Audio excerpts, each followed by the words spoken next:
What's up, family? It's your ghetto news reporter, Mary-L Dance between the Mary and Lee. Today is March 12th, 2020, so they say. This is a no joke video. This is real serious and try to make it as short as possible for the ones who's running out of patience, because I know I am. Gotta do a lot of praying in these last days, man. Real talk. My mother supposed to have died, Mary-L Wright, March 23rd of the year 2000. Now, like I said long time ago in plenty of videos, I gave my story to Oprah Winfrey in 1984 and in 1995.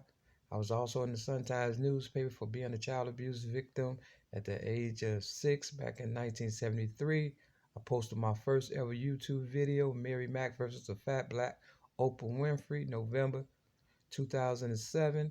I also posted a video about, me being a child abuse victim and the different signs to look out for that for people who's been abused as a child.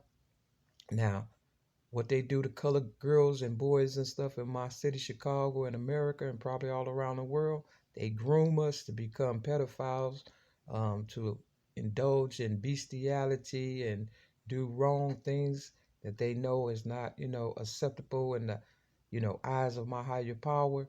Earlier, I was trying to figure out, I said, if God created the world, who created God, my higher power? Some things you just have to not know. You understand what I'm saying? But that's a good question. So you got atheists that probably be like, well, if there's a higher power, you believe in God, well, who created God? That's a good question. But what I don't question is the fact that every time I need my higher power's help, my higher power is right on time, unlike atheists and white people and stuff. Real talk.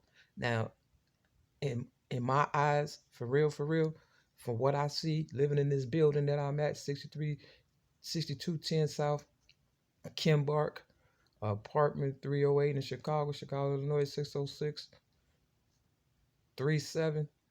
You understand what I'm saying? It's some it's some demonic stuff going on. You understand what I'm saying? Now, back in the day, I went to go see my foster family, the Redmonds, and my foster sister, Kimberly Redmond, who I grew up with for about 4 years of my life between the ages of 6 and about 10. And man, Kimberly, you know what I'm saying, got to step up because, I'm really trying to make you feel special and stuff. Real talk, and all my real Mary McAmyras and people that been through adversities, this is the time to step up or whatever. Y'all need to watch this movie, you know, called A Time to Kill. Now, I don't believe in violence and all that, but when I went to go see, my foster parents, the Redmonds, this lady, I took some writings with me or whatever. I was proud of my writings because, I never really went to school or anything of that nature or whatever because they deprived me of schooling and stuff because they saw my potential of me being, a writer for real, without education.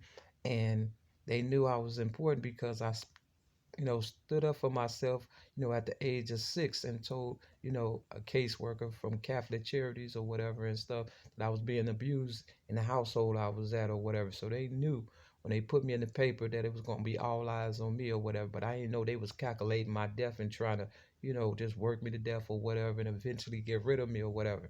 So, when I went to go visit my foster parents, the Redmonds in Mississippi, after they left Chicago, left me here to deal with all this nonsense, the aftermath of, you know, the buffoonery, a lot of stuff, man, a lot of stuff. I went down there, long story short, and, I read a, um, a poem that I wrote, I'm the Mary that had a little lamb by Uncle Sam. You understand what I'm saying? And this older lady that I read it to, she said, did that happen to you? And everybody that got my book, Rhymes, Poems, and Metaphors Plus One Song, you know what I'm talking about. But basically, the poem was like, I said something like, Uncle Sam pointed at me and said, I want you. And I said, you got to be a fool. You as old as my father and white as a lamb. Uncle Sam said, who do you think I am? He began to beat me black and blue until I said I love you for being so true or so cruel. Not true, but cruel. You gotta excuse me. This is early and I'm frustrated. You understand what I'm saying? For being so cruel. He spit in my face at least 1 or 2 times, and right then and there, I thought I was dying. You understand what I'm saying? Realizing I had nowhere to go from being tied to the head post of his bed, and Uncle Sam with a load of 38 to my head. So when I read that poem, and it goes on, and at the end it said, and that's why everywhere that Mary went, the lamb was sure to go. Meaning, evidently I had Uncle Sam's baby or whatever. But the lady, older lady in Mississippi that I was reading it to, she said, "Did that happen to you?" I said, "No, but it must have happened to my mother, right?" You understand what I'm saying? Now, at the time, I'm young and I'm trying to figure out my writings. I'm trying to figure out what's going on, why people is sweating me, this or that or whatever and stuff. And, I didn't realize that my higher power was actually speaking for me to that lady or whatever and stuff. And so my foster father, Leon Baker Redman, who I know had to be a so-called police officer in Chicago and stuff, his father was almost 100 years old. And they called him my godfather. And I went over to his house with the family and stuff, and they left to go to the store before they can pull off, understand what I'm saying, to go get some from the store or whatever. The father, who was almost 100 years old, had the nerve to put his, tongue down my throat and feel on my breasts and stuff. So I jumped up, ran out, and caught them before they was able to pull off. And they knew something wasn't right.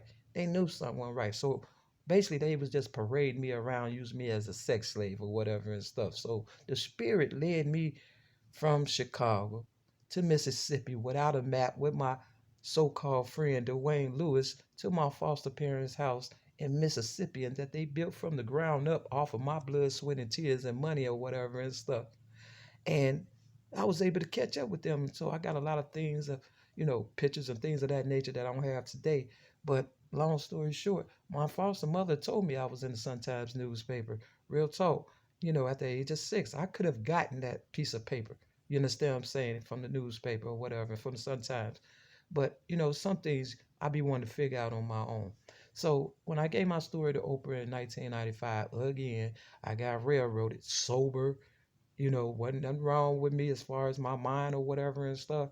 And, they threw me in the goddamn psych ward for telling the truth, because they trying to eliminate me, one way or another and stuff. But the killing part was when I got to the psych ward, Hines, Illinois, Madden psych ward or whatever, you know, I called my ex-girlfriend, LaWanda Joy Jacobs, who is a Jehovah Witness or whatever and stuff. And I used to always say, when her mama got on the phone, that my name was Terry. And the reason why I said my name was Terry was because I knew this white guy by the name of Terry. He was a wrestler at this group home called Herrick House, and he used to let me jump on his back or whatever. He'd ride me around or whatever. I was young, a teenager, just being whatever and stuff, silly. So, you know, I used to reference his name because I didn't want her mother or whatever to know she was going with a girl or whatever. And I got a deep voice or whatever, and they was trying to, you know, make me into a guy anyway. Because my ex-girlfriend, Donna Marie Evans, she used to, really dress me up like a man, try to, you know, make it seem like that I was her man. And, her son Mario, at the time when I met him, was 5 years old. She didn't want him to know. It was a bunch of goofy shit, right? So, by the time I met LaWanda, it was the same old story. So I just said, my name is, Terry, because, I thought Terry was cool, the white guy, because he was a wrestler and all that. You understand what I'm saying? That's what I thought back in the day and stuff. But when I looked in the Bible today, Hebrews chapter 10, verse 37, now remember, I was in the Sun-Times newspaper at the age of 6 in 1973, and they like coming from behind, especially them gay motherfuckers and shit. You understand what I'm saying? So Hebrews chapter 10, verse 37, I see the name Terry. You understand what I'm saying? But when my ex-girlfriend, LaWanda Joy Jacobs' mother asked me on the psych ward, mind you, I'm calling from the psych ward. You understand what I'm saying? Now, I'm supposed to be crazy, right? She said, and she never asked me this before. She said, "You sure your name is Terry?" Just like that. And I said, "No, my name is Mary." You understand what I'm saying? Now, if I was crazy, I would have continued to say, "Yeah, my name is Terry. You know who I am. I call all the time." But on my mama, nigga, for real, I couldn't lie. And them motherfuckers, goddamn it, when I got to that psych ward in 1995, man, They goddamn it put all kind of drugs in me. I went in there sober. Every time I go to the psych ward, I'm always sober. When I woke up 3 days later with my face in a plate of spaghetti because they was on some haterade shit for real fucking talk. You understand what I'm saying? It was all about Social Security. It's all about the Social Security. It really is and stuff. You understand what I'm saying? The Negotiator. Motherfucker Samuel L. Jackson. Watch the movie, man. But watch the movie A Time to Kill, nigga. Because, it's getting to that goddamn point for real. I don't know what's going on with my body eternally. But I know it's a motherfucking girl across the hall from me and shit that got a fucking dog. And I know bestiality is real and shit. And I know I told them motherfuckers on the psych ward in 1995. I said I fuck my goddamn dog not to fuck my goddamn nieces. Why the fuck am I here? You understand what I'm saying? Which means I did some shit back in the day when I was a teenager, and these motherfuckers trying to use that shit to promote their fucking bestiality shit.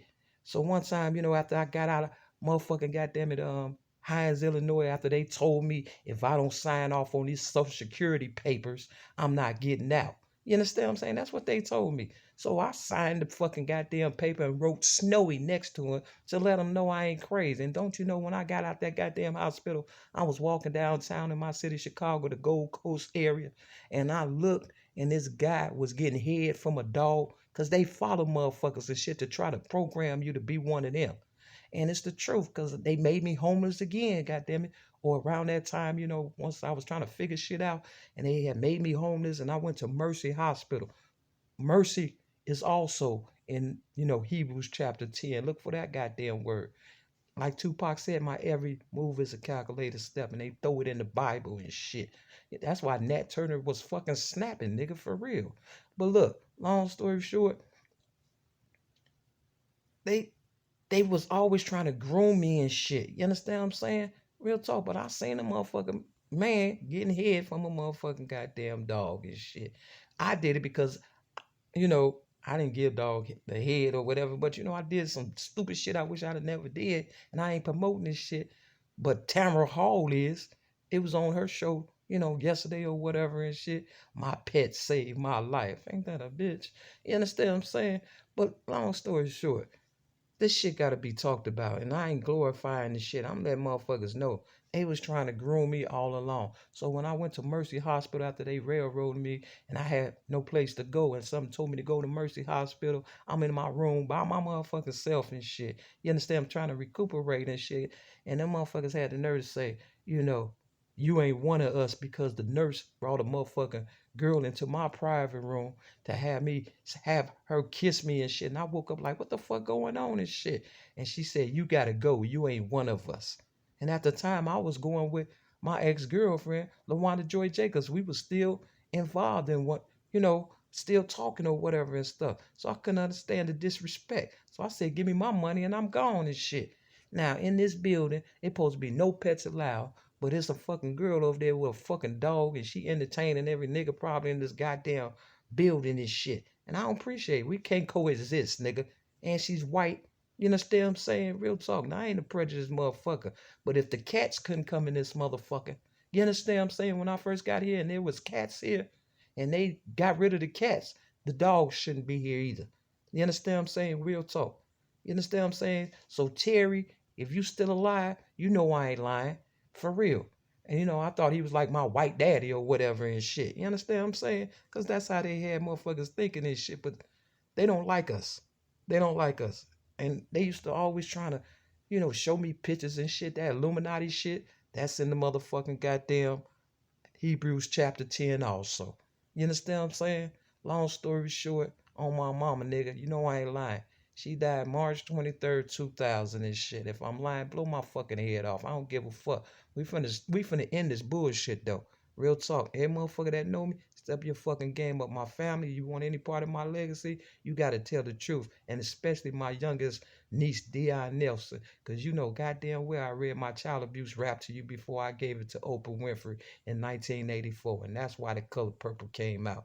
You understand what I'm saying? That's the honest God's truth and stuff. Real fucking talk. Step your game up.